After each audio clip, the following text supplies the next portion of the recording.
Hi everyone, welcome to the second video on how to do the last P8 question for secondary processes.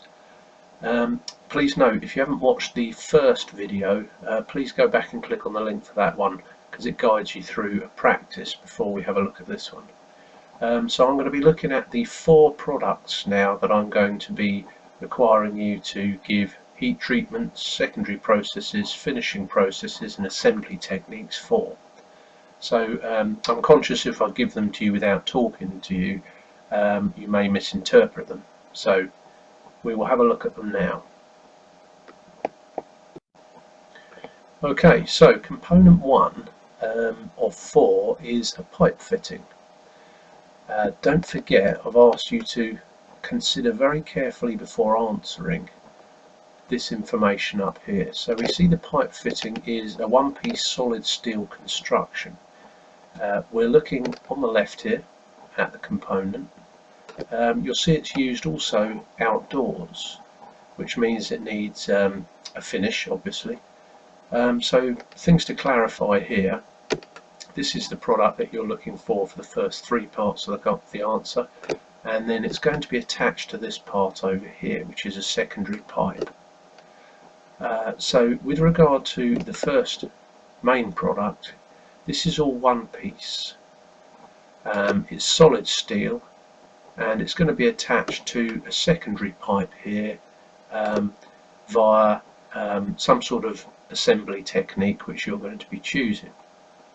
You'll notice for this particular one, for heat treatment processes here, you've got the not applicable for this component statement, which means you'll need to think carefully about the secondary process beforehand, which won't then need a heat treatment process.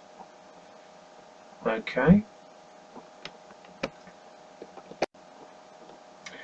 Right, our second component is a hoe blade.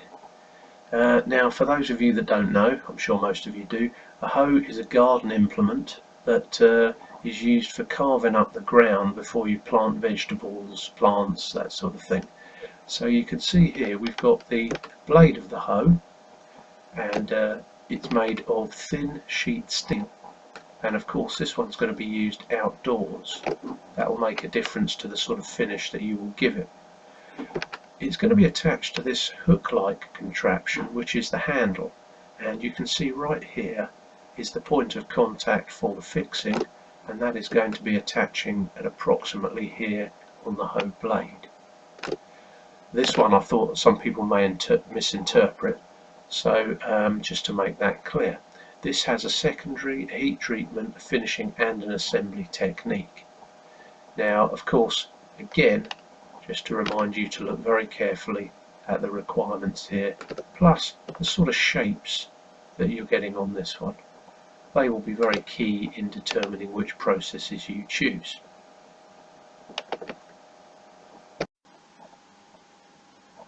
Component 3 is a caster bracket. Now, a caster is a little wheel device you find on the bottom of many products that need to slide around. You can see here that the caster bracket is made from thin sheet aluminium. It's also going to be used indoors here, which will hopefully give you a clue as to the sort of finishes you might need here. Don't forget, all the finishes are going to be different. So just to clarify before we talk more, a caster has a main sort of frame here, a fixing attachment, and the attachment is going to sit on the bottom of a product that needs to move, and then it will have inserted in it a wheel that will move around on a little axle that you can see there. This part here will be installed in the middle of here to turn around. Now, if you look carefully at the shape of this particular caster bracket, that gives you some clues as to the type of secondary process that will be used for this sheet aluminium. When thinking about how you would assemble this to the main frame, you need to think that that wheel has got to fit inside, and it needs to spin on this axle here, and it needs to be trapped inside this frame here. Okay, now with this question you will see you've got a secondary process, a heat treatment, a finishing and an assembly technique. Okay, one of the clues here is the sheet aluminium. This one is made of aluminium, so you'll need to consider the process is suitable for that material. And finally, our fourth component. This is a gear wheel that's going to be assembled to an axle shown on the right here. Now, some big clues clearly in these pictures here as to the assembly technique.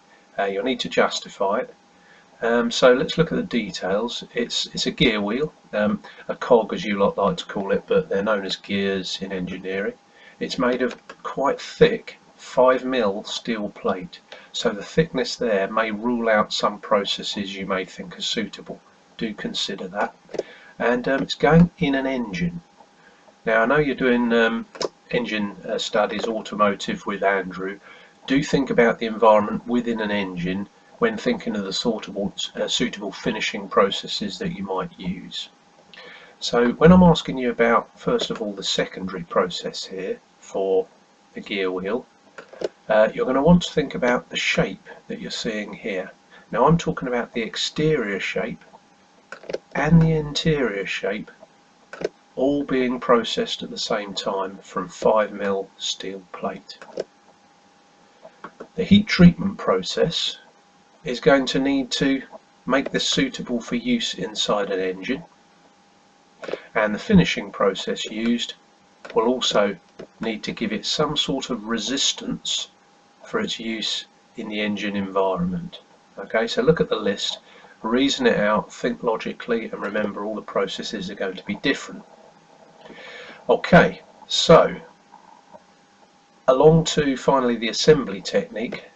This is going to fit onto that and function inside an engine. So how would you assemble that? As I say, I'm not going to go too far in there, but there are some clues on here. You'll clearly see some parts of the picture which will lead you to certain assembly techniques. Okay, so in conclusion, you've got each of these to write the secondary heat treatment, finishing and assembly techniques for. 4 different components, each in 4 stages. And my advice is, before you start, I would write a list of what you're going to put for each of your 4 answers, just in brief note form on a piece of paper, and then just look through them, look back at the environments and the materials that are being used, just to confirm that you think you've got the best scenarios for each, and then finally to check each of the 4 components should cover different techniques. There shouldn't be any overlaps here. There are a couple of these components that I will allow different techniques, and I will mark you correct for different techniques for the same component, because they would be feasible. Others have a specific one that only would be suitable, and no other process would be suitable. Okay, so I am willing to, there's a bit of leeway here, I am willing to negotiate about the answers. Okay, so that is P8, our final pass. If you can make sure you've read the PDF that is also in the college closure folder under secondary processes, and if you want to ask me any questions in the next week, please post them on the forum. I will be looking once a day to see if people have any questions they need answering. Thanks guys, and I'll see you again next week.